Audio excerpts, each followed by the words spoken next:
देश में अंग्रेजी हुकूमत से संघर्ष किया।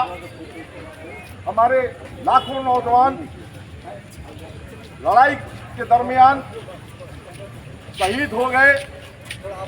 राजगुरु भगत सिंह, सुखदेव, चंद्रशेखर आजाद, अशफाक उल्लाह खां, रोशन सिंह, राम प्रसाद बिस्मिल, खुद्दीराम बोस, हमारे अनेकों वीर इस देश की आज़ादी के लिए अपने को कुर्बान कर दिया, शहादत दिया अपना। हमें यार उनको याद करने की जरूरत है। इसलिए हम पूरे देश में भारतीय ट्रेड यूनियन केंद्र, किसान सभा तथा खेत मजदूर यूनियन के लोग पूरे देश में उसको हम आज याद कर रहे हैं। हमें नहीं भूलना चाहिए कि देश की आज़ादी जो 1942 में महात्मा गांधी ने जो नारा दिया था, अंग्रेजों भारत छोड़ो, उस नारे को बहुत पहले से हमारी किसान सभा चाहती थी, हमारा CITU चाहता था कि और पहले यह नारा दिया जाए देश में कि अंग्रेजों भारत छोड़ो। अंत में गांधी को भी वो नारा देना पड़ा।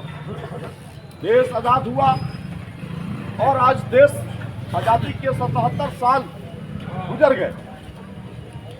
हमें आज ये सोचना पड़ रहा है कि गोरी अंग्रेजी हुकूमत के दरमियान हमारे देश के नौजवानों की जो दशा थी, हमारे देश के मजदूर और किसानों के जो हालात थे, जिस तरीके से दमनकारी नीतियां अंग्रेजी हुकूमत अपनाती थी, दर दर की वो ठोकर खाते थे, दमन अंग्रेजी, ये लोग अंग्रेजों की चाटुकारी कर रहे थे।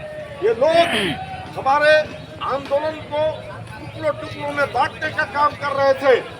जहां इस देश की जनता गुणवंत होकर इस देश को आजाद कराने के लिए लड़ रही थी, जहां भगत सिंह, राजगुरु, सुखदेव, चंद्रशेखर आजाद जैसे लोग शहीद हो रहे थे इस देश के लिए, वहीं पर राष्ट्रीय स्वयंसेवक संघ और बजरंग दल, राम राज्य परिषद के लोगों ने, इन लोगों ने हिंदू और मुसलमान की बात की।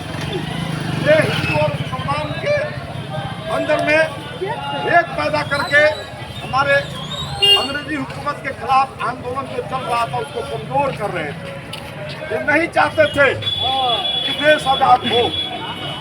तो ऐसी हालात में जिन लोगों ने देश के साथ गद्दारी किया आजादी के दौर में, जो लोग अंग्रेजों भारत जाओ का नारा दिया जाता था तो वो हिंदू मुसलमान की बात करते थे, आज सरकार में वो बैठे थे देश के, और आज भी उनकी वही फितरत है, उनकी